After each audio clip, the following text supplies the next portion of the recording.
Selamat datang di To Be More Learning Center. Bersama saya, Bara. Saya akan melanjutkan membacakan buku berjudul Meditation karya Marcus Aurelius yang diterbitkan oleh Naura Books. Buku 9. Orang yang bertindak secara tidak adil berdosa atas tindakannya.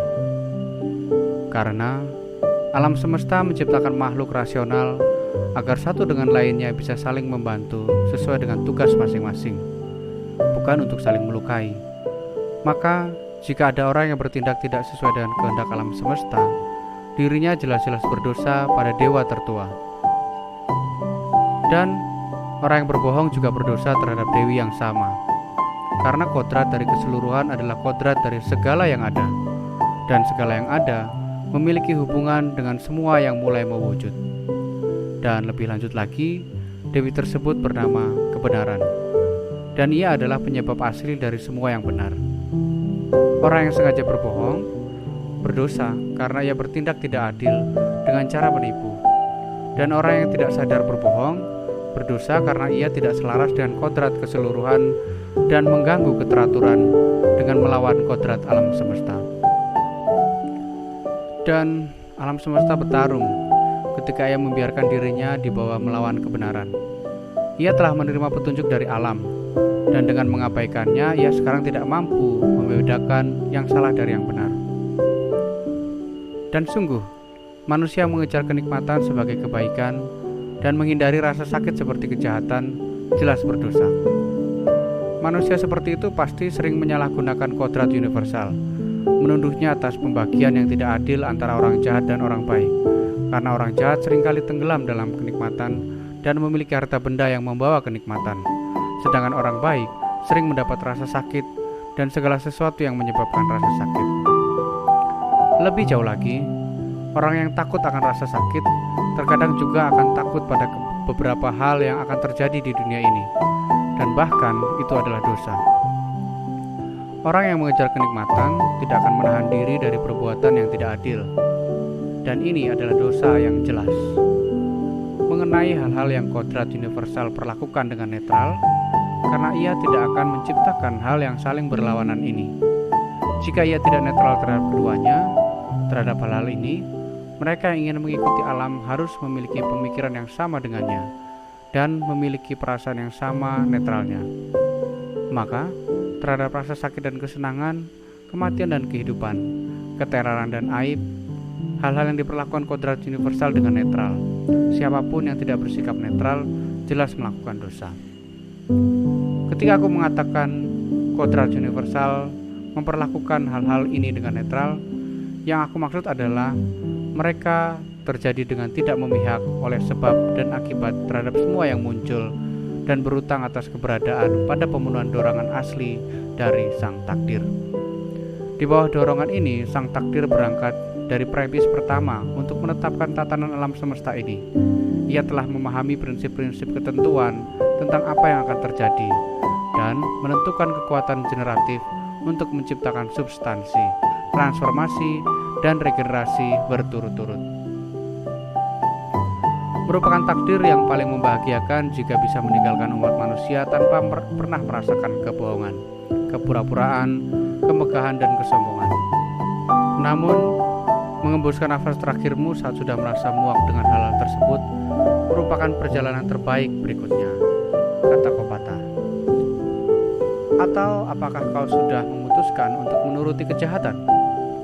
Apakah pengalaman belum meyakinkanmu untuk lari dari wabah ini? Karena kerusakan pikiran lebih menyerupai wabah dibandingkan kecurangan dan perubahan apapun yang mencemari atmosfer di sekitar kita. Kecurangan adalah wabah yang menginfeksi makhluk hidup dalam kodrat hidup mereka sebagai makhluk. Tetapi kerusakan pikiran adalah wabah yang menginfeksi manusia dalam kemanusiaan mereka. Jangan pernah membenci kematian, tetapi berbahagialah terhadapnya. Karena kematian juga salah satu bagian dari kehendak alam. Demikianlah adanya, seperti masa muda dan tua, pertumbuhan dan kedewasaan, memiliki gigi dan janggut, juga rambut beruban, inseminasi, kehamilan dan persalinan, serta semua proses alami lainnya yang dibawa musim kehidupan. Demikian pula peleburan diri kita. maka ini konsisten dengan sikap yang paling terpelajar, tidak ceroboh atau menuntun atau menghina terhadap kematian, tetapi hanya menunggu kedatangannya sebagai salah satu fungsi alam. Sama seperti kau sekarang sedang menunggu seorang anak lahir dari rahim istrimu, demikian pula kau harus siap setiap saat jiwamu nyelinap keluar dari selubung tubuh ini. Namun, jika kau juga menginginkan kenyamanan yang tidak ilmiah tetapi efektif dalam menjangkau hatimu, kau akan merasa cukup mudah menghadapi kematian dengan cara mengamati objek-objek yang kau tinggalkan dan karakter orang-orang tidak akan lagi mencemari jiwamu. Tentu saja kau boleh tersinggung oleh mereka, tetapi sudah menjadi tugasmu untuk merawat mereka dan menoleransi mereka dengan lembut. Tetapi tetap ingat bahwa kepergianmu bukanlah pembebasan dari orang-orang yang memiliki prinsip yang sama denganmu. Jadi hanya ini saja, jika ada sesuatu yang bisa, yang mungkin menarik kita kembali dan menahan kita untuk hidup, yaitu jika diizinkan untuk hidup bersama orang-orang yang memiliki prinsip yang sama dengan kita. Namun, karena kini kau telah melihat betapa besarnya masalah yang datang akibat hidup yang tidak selaras di antara orang-orang di sekitarmu, sehingga kau mungkin berkata, "Ayo cepat, maut, kalau tidak, aku juga bisa melupakan diriku sendiri." Orang yang berdosa sesungguhnya melakukan dosa terhadap dirinya sendiri. Orang yang menganiaya sesungguhnya menganiaya dirinya sendiri, karena ia membuat dirinya melakukan keburukan. Manusia seringkali berbuat salah akibat kelalaiannya, yaitu hal-hal baik yang tidak dilakukan, dan juga akibat tindakannya, yaitu hal-hal tidak baik yang dilakukan. Penilaianmu saat ini didasari oleh pemahaman, dan tindakanmu saat ini diarahkan kepada kebaikan sosial, dan sikapmu saat ini yang tetap bahagia dengan segala sesuatu yang terjadi, itu sudah cukup. Hapuskan imajinasi, hentikan dorongan, matikan nafsu. Jagalah agar pikiran pengendalimu tetap menjadi pemimpin untuk dirinya sendiri. Makhluk-makhluk yang tak bernalar berbagi dalam satu jiwa yang bernyawa, tetapi makhluk bernalar mengambil bagian dalam satu jiwa yang cerdas. Sama seperti ada satu bumi untuk semua hal yang ada di bumi, dan kita melihat satu cahaya dan bernapas dalam satu udara. Kita semua yang memiliki penglihatan dan kehidupan. Semua hal yang memiliki kualitas yang sama cenderung bergerak kepada satu hal yang sama dengan diri mereka. Semua yang bersifat keduniawian mengarah kepada bumi. Semua yang bersifat cair mengalir bersama-sama. Begitu pula dengan udara, sehingga mereka membutuhkan hambatan fisik untuk memaksa mereka berpisah. Api sudah tentu bergerak ke atas sesuai dengan elemen-elemen bara, tetapi ia sangat ingin membantu proses penyalaan api apapun yang ada di sini, sehingga bahan apapun yang sedikit terlalu kering menjadi sangat mudah untuk terpercik api karena kurangnya bahan yang menghambat proses pembakaran. Begitu pula segala sesuatu yang memiliki kodrat kecerdasan yang sama cenderung berkumpul dengan jenisnya sendiri. Sesuai dengan keunggulan di atas yang lain, mereka jauh lebih siap untuk bercampur dan membaur dengan keluarganya. Demikianlah, di antara makhluk-makhluk tak bernalar, kita menemukan kawanan lebah, gerombolan hewan ternak, burung yang membesarkan anak-anaknya, dan bisa dikatakan cinta. Bahkan di dalam hewan-hewan terdapat jiwa, ikatan kolektif yang semakin kuat, dan tidak pernah ditemukan pada tumbuhan atau batu atau kayu. Dan di antara makhluk bernalar ada masyarakat sipil, persahabatan, rumah tangga, majelis. Dan dalam peperangan ada perjanjian dan gencatan senjata. Di antara hal-hal yang lebih tinggi, walaupun mereka terpisah satu dengan yang lainnya di kejauhan, terdapat semacam kesatuan, seperti halnya dengan bintang-bintang. Dengan demikian, jangkauan tertinggi dari skala keberadaan dapat mempengaruhi perasaan sesama, bahkan ketika anggotanya berjauhan. Lihatlah apa yang terjadi sekarang. Kini hanya makhluk cerdas yang melupakan dorongan untuk saling bersatu, dan hanya pada merekalah kau tidak akan melihat sifat kebersamaan yang mengalir. Walaupun manusia mungkin lari dari penyatuan ini, tetapi mereka tetap tertangkap dan ditahan olehnya. Kekuatan alam terlalu kuat bagi mereka. Perhatikan baik-baik dan kau akan mengerti maksudku, jika saja kau akan mengamatinya. Kemudian akan lebih mungkin bagimu untuk menemukan bumi yang tidak kembali ke bumi, daripada manusia terputus dari manusia yang lainnya. Baik manusia, yang ilahi dan juga alam semesta sama-sama menghasilkan buah yang muncul di musim yang tepat untuk masing-masing menghasilkan panen. Tidak masalah jika penggunaan umum membatasi pengertian terhadap istilah menghasilkan buah hanya pada anggur dan sejenisnya. Nalar juga memiliki buahnya, baik untuk semua maupun untuk dirinya sendiri. Dan darinya dihasilkan hal-hal yang lain dengan jenis yang sama seperti nalar itu sendiri. Jika kau bisa, maka tunjukkan hal yang benar kepada orang-orang yang melakukan kesalahan dengan cara mengajari mereka. Namun jika kau tidak bisa, ingatkanlah mereka dengan kebaikan dan anugerah kepadamu untuk tujuan ini. Para dewa juga baik kepada orang-orang seperti itu, dan untuk berbagai tujuan, bahkan membantu mereka mendapatkan kesehatan, kekayaan, dan ketenaran. Begitu baiknya mereka. Kau juga mampu melakukannya, atau beritahu aku siapa yang menghentikanmu. Janganlah bekerja seperti orang yang tengah tersiksa, atau mengharapkan belas kasihan atau kekaguman. Akan tetapi, arahkan keinginanmu pada satu tujuan saja, yaitu menempatkan dirimu pada tindakan atau menahan diri sesuai tuntunan nalar sosial. Hari ini aku bergerak keluar dari semua masalah yang mengganggu, atau lebih tepatnya aku membuangnya. Karena hal-hal tersebut tidaklah ada di luar sana, tapi justru di dalam diriku sendiri, hanya dalam persepsiku sendiri. Semua hal adalah sama, akrab dalam pengalaman, tidak kekal dalam waktu, dan tidak berguna dalam substansi. Saat ini, semuanya seperti hari-hari yang lalu dijalani oleh mereka yang telah kita kubur. Hal-hal yang berdiri di luar diri kita masing-masing berdiri sebagai diri mereka. Tidak ada yang mengetahui apa yang terbaik bagi mereka. Tidak juga mengungkapkan penilaian apapun tentang diri mereka sendiri. Lalu, apa yang bisa kita nilai tentang mereka? Itu datang dari pikiran pengendali kita sendiri. Tidak ada perasaan, tetapi dalam tindakannya letak kebaikan dan keburukan makhluk sosial yang bernalar, seperti juga keutamaan dan keburukan tidak terletak pada perasaan, tetapi dalam tindakan.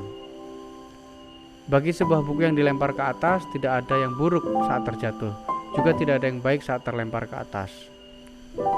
Lihatlah ke dalam pikiran pengendali para manusia, dan kau akan melihat pengkritik macam apa yang kau takuti. Dan kau juga akan melihat betapa buruknya kritik mereka terhadap diri mereka sendiri. Segala sesuatunya sedang berubah. Kau sendiri terus-menerus mengalami perubahan konstan dan mengalami penghancuran sedikit demi sedikit. Demikian pula dengan alam semesta. Tugasmu lah untuk membiarkan kesalahan orang lain tetap berada di tempatnya. Penghentian suatu aktivitas, jeda dari dorongan dan penilaian, ini adalah semacam kematian, tetapi tidak membahayakan. Sekarang alihkan pikiranmu ke tahap-tahap kehidupan, masa kanak-kanak, remaja, dewasa, dan usia tua. Karena dalam hal ini juga masing-masing perubahan terlihat seperti kematian. Ada yang menakutkan di sana? Sekarang alihkan pikiranmu ke masa-masa hidup dengan kakekmu, lalu dengan ibumu, lalu dengan ayahmu. Dan saat kau menemukan banyak perbedaan dan perubahan, tanyakan kepada dirimu sendiri, adakah yang perlu ditakuti? Maka demikian juga menghentikan jeda dan perubahan dalam seluruh hidupmu bukanlah sesuatu yang perlu ditakuti. Cepatlah bergegas, periksa pikiran pengendalimu sendiri, pikiran keseluruhan yang mengendalikan alam semesta, dan kepikiran pengendali milik tetanggamu, kepikiranmu sendiri untuk membuat pemahaman menjadi adil, kepikiran keseluruhan untuk mengingatkan bahwa kau merupakan bagian dari semuanya, kepikiran tetanggamu untuk melihat apakah dirinya bertindak dengan mengabaikan segala sesuatunya atau dengan pengetahuan yang memadai, dan bahwa kau juga mempertimbangkan bahwa pikiran pengendalinya sama dengan milikmu. Berhubung kau sendiri adalah bagian dari yang tak terlepaskan dari sistem sosial, maka biarkan setiap tindakan yang kau lakukan menjadi bagian yang tak terlepaskan dari kehidupan sosial. Jika ada tindakanmu yang tidak memiliki hubungan langsung atau tidak langsung dengan tujuan sosial, hal itu mencabik kehidupanmu hingga terpisah dan menghancurkan kesatuannya. Ini adalah semacam pemberontakan, sama seperti individu dalam demokrasi yang secara terpihak mengundurkan diri dari mengharmonisasi bersama. Amukan anak-anak dan permainan yang mereka lakukan, jiwa kecil yang membuat jasad dari dunia bawah dalam Odyssey tampak lebih nyata. Kajilah kualitas langsung ke sebab musabab utamanya, dan periksa secara terpisah dari segala bentuk materi. Dan kemudian berkontemplasilah. Lalu tentukanlah waktu maksimum di mana benda individu yang memenuhi syarat ini dapat bertahan menurut kodratnya. Kau telah lama menanggung berbagai macam masalah yang tak terhingga karena kau tak puas dengan pikiran pengendalimu yang bekerja sesuai dengan fungsinya. Cukup sudah. Ketika orang lain menyalahkanmu dan membencimu, atau ketika orang lain menyampaikan kritik tentang dirimu, maka dekatilah jiwa-jiwa malang mereka. Cobalah menembus ke dalamnya dan lihat manusia seperti apakah mereka semua. Kau akan menemukan bahwa tidak ada alasan untuk menjadi risau karena orang-orang tersebut punya persepsi tertentu tentang dirimu. Akan tetapi, kau juga harus bersikap baik kepada mereka, karena mereka pada dasarnya adalah temanmu. Dan para dewa pun juga membantu mereka dalam berbagai cara, dengan memberikan mimpi, dengan menampilkan ramalan, setidaknya menuju pencapaian dari hal-hal yang mereka anggap berharga. Siklus berulang dari alam semesta adalah sama, naik dan turun dari masa ke masa. Dan entah pikiran keseluruhan meletakkan dirinya sendiri dalam dorongan khusus untuk setiap individu, dan jika demikian kau harus menyambut hasilnya. Atau ia meletakkan dirinya hanya dalam satu dorongan, yang dirinya semua mengikuti sebagai konsekuensinya. Atau elemen-elemen yang tak terpisahkan merupakan asal muasal dari segala sesuatu. Singkatnya, jika yang ilahi itu memang ada, maka semuanya akan baik-baik saja. Dan jika ternyata semuanya hanya dikendalikan oleh suatu kebetulan, jangan sampai dirimu dikuasai olehnya. Sebentar lagi bumi akan menutupi kita semua. Kemudian bumi juga akan berubah, dan segala hal yang dihasilkan oleh perubahan pun kemudian akan terus berubah selama-lamanya, hingga tak terbatas. Jika seseorang merenungkan gelombang perubahan dan transformasi ini yang saling berkejar-kejaran, dan kecepatan alirannya, ia akan memandang semua hal fana dengan jijik.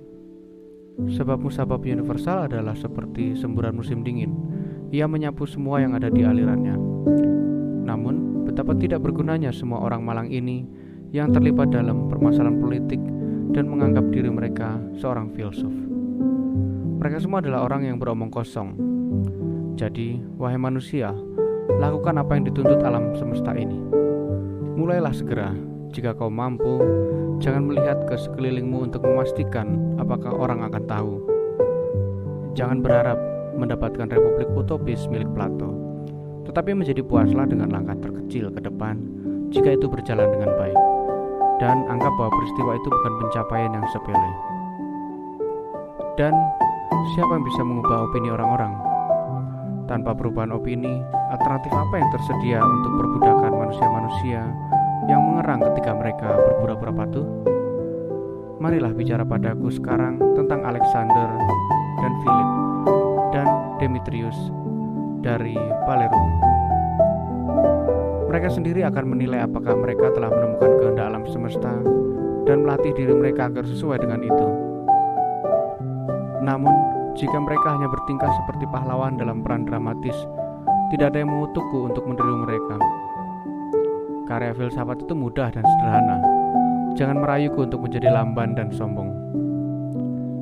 Dari atas, lihatlah pemandangan di bawah, ke arah kumpulan manusia yang tak terhitung jumlahnya, upacara-upacara mereka yang tak terhitung jumlahnya, dan setiap jenis perjalanan dalam badai maupun ketenangan, berbagai perbedaan di antara mereka yang dilahirkan, yang tinggal bersama dan mati.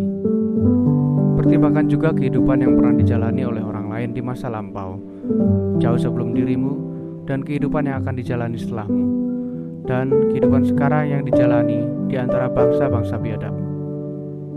Dan berapa banyak yang bahkan belum pernah mendengar namamu? Berapa banyak yang akan segera melupakannya? Berapa banyak yang mungkin memujimu sekarang, tapi dengan cepat berbalik menyalahkanmu? Renungkan bahwa ketenaran setelah kematian itu tidak berarti. Begitu juga dengan reputasi dan hal lainnya. Terimalah semua yang datang dari sebab-sebab di luar dirimu dengan tenang dan bebas dari gangguan apapun. Dan biarkan ada keadilan dalam semua aktivitas yang disebabkan oleh dirimu. Dengan kata lain, biarkan ada dorongan dan tindakan yang terpenuhi dalam tingkah laku sosial, karena ini selaras dengan kodratmu. Kau dapat menghapus banyak masalah yang tak perlu di antara hal-hal yang mengganggumu, karena mereka sepenuhnya terletak dalam persepsimu sendiri. Dan kau akan segera membuat ruang yang besar dan luas untuk dirimu sendiri dengan memahami seluruh alam semesta dalam pikiranmu, dengan merenungkan keabadian waktu dan merefleksikan perubahan cepat dari setiap hal di setiap bagian. Betapa singkatnya jarak dari lahir hingga akhir, betapa luasnya jurang waktu sebelum kelahiranmu, dan waktu yang sama tak terhingganya setelah akhir hidupmu. Semua yang kau lihat akan lenyap dengan cepat, dan mereka yang menjadi saksi dari semua kehilangan tersebut pun dengan segera ikut lenyap. Dan orang yang meninggal dunia di usia paling tua, kondisinya pun akan sama dengan yang meninggal dunia lebih awal. Apa yang mengendalikan pikiran orang-orang ini? Apa yang mereka pilih? Apa yang mengatur kesukaan dan nilai-nilai mereka? Bayangkan dirimu melihat jiwa-jiwa malang mereka yang terbuka. Ketika mereka berpikir bahwa menyalahkan orang lain akan membuat mereka terluka, atau pujian mereka membawa keuntungan, betapa sombongnya. Kehilangan hanyalah sebuah perubahan. Alam semesta menyukai perubahan, dan semua yang mengalir dari alam terjadi untuk kebaikan. Sejak awal semua ini bermula, semua sudah berjalan dengan bentuk yang demikian, dan akan ada lebih banyak hal semacam itu hingga keabadian. Lalu, bagaimana menurutmu? Bahwa semua hal sudah buruk dan kelak akan selalu menjadi buruk, dan tidak ada kewenangan yang telah ditemukan pada para dewa untuk memperbaiki hal-hal tersebut, sehingga dunia ini sudah dikutuk di dalam cengkraman kesengsaraan abadi. Pembusukan adalah bahan dasar dari segalanya. Air, debu, tulang, kotoran. Sekali lagi, batu marmer hanyalah endapan di bumi. Emas dan perak hanyalah sedimen. Pakaianmu adalah bulu domba, serta substansi pewarna ungu adalah darah ikan. Dan semua benda lainnya sama saja seperti itu. Dan jiwa utamanya tetap sama, berubah dari ini ke itu. Sudah cukup hidup dengan cara penuh penderitaan ini. Sudah cukup gerutumu dengan tipu muslihat yang tak berkesudahan. Mengapa kau merasa terganggu? Apa yang baru dari hal ini? Apa yang mengganggu dirimu? Apakah karena penyebabnya? Maka hadapilah. Atau lebih tepatnya materinya. Kalau begitu, hadapi itu. Selain sebab dan materi, maka sebetulnya tidak ada hal lain yang tersisa. Hubungan dengan yang ilahi akhirnya kini lebih sederhana dan lebih baik. 3 tahun yang sama baiknya dengan 100 tahun dalam pencarian ini. Jika ada orang yang berbuat salah, maka semua kerugiannya adalah untuk dirinya sendiri. Namun, mungkin saja ia tak melakukan kesalahan. Entah semua hal mengalir dari satu sumber cerdas dan setelahnya bergabung dalam satu tubuh yang terkondisi, dan bagian tersebut tidak boleh mengeluh pada apa yang terjadi demi kepentingan keseluruhan. Atau semua adalah atom dan tidak lebih dari gabungan dari masa kini dan penyebaran di masa depan. Lalu, mengapa kau merasa terganggu? Katakan pada pikiran pengendalimu. Apakah kau mati? Apakah kau membusuk? Apakah kau telah berubah menjadi seekor hewan? Apakah kau berpura-pura? Apakah kau menggembala dengan yang lain dan berbagi makanan dengan mereka? Entah para dewa memiliki kekuatan atau tidak. Sekarang jika mereka tidak punya kekuatan, mengapa kau melayangkan doa-doa kepada mereka? Jika benar mereka punya kekuatan, mengapa kau tidak berdoa kepada mereka yang agar diberi kemampuan untuk tidak lagi merasa takut pada apapun yang membuatmu takut, atau untuk tidak menginginkan segala sesuatu yang selama ini kau inginkan, atau untuk tidak merasakan rasa sakit terhadap apapun, ketimbang mengutarakan doa agar semua hal tersebut sebaiknya terjadi atau tidak. Karena jika para dewa bisa saling bekerja sama dengan manusia, maka mereka bisa bekerja bersama-sama untuk tujuan-tujuan tersebut. Namun, kau mungkin berkata, para dewa telah menempatkan hal-hal ini di dalam kekuatanku sendiri.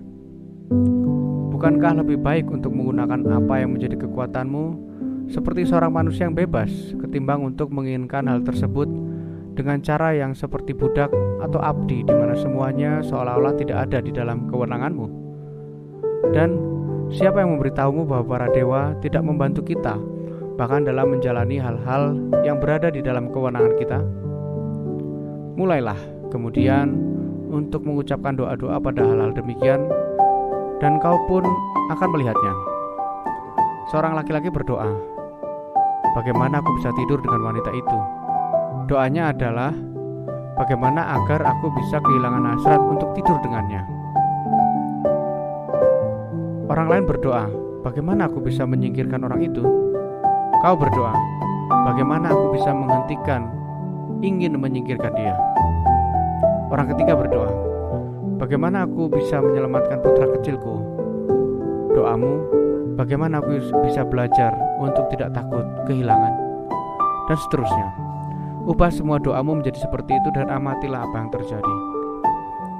Epicurus berkata, dalam penyakitku, yang aku bicarakan bukan tentang penderitaan tubuhku yang malang, dan aku tidak membicarakan hal-hal yang berhubungan dengannya kepada orang-orang yang menjengukku.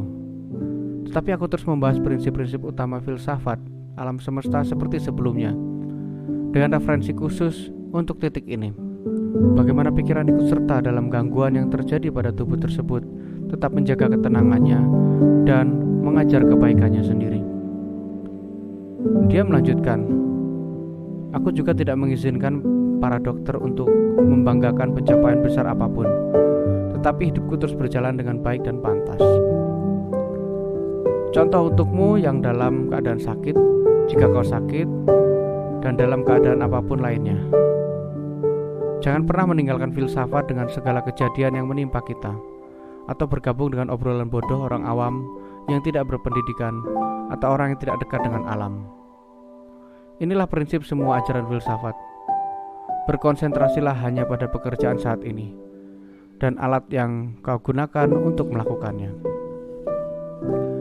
Kapanpun kau merasa tersinggung karena seseorang yang tidak memiliki rasa malu, kau harus segera bertanya pada dirimu sendiri. Jadi, mungkinkah orang yang tidak tahu malu seharusnya tidak ada di dunia ini? Tidak mungkin. Jangan kemudian meminta sesuatu yang tidak mungkin. Orang ini hanyalah salah satu dari banyak orang yang tak tahu malu, yang pasti dibutuhkan keberadaannya di dunia. Pikirkan hal yang sama untuk bajingan, pengkhianat, dan setiap jenis pelanggar. Pada saat yang bersamaan dengan pengakuanmu bahwa tidak mungkin kelompok orang ini tidak seharusnya ada, dan kau akan memperlakukan mereka dengan lebih baik sebagai individu. Pemikiran berguna lainnya dari penerapan ini secara langsung adalah kodrat keutamaan yang telah diberikan kepada kita untuk melawan kesalahan tertentu. Kelembutan diberikan sebagai penawar kekejaman, dan kualitas lainnya untuk mengatasi pelanggaran lainnya.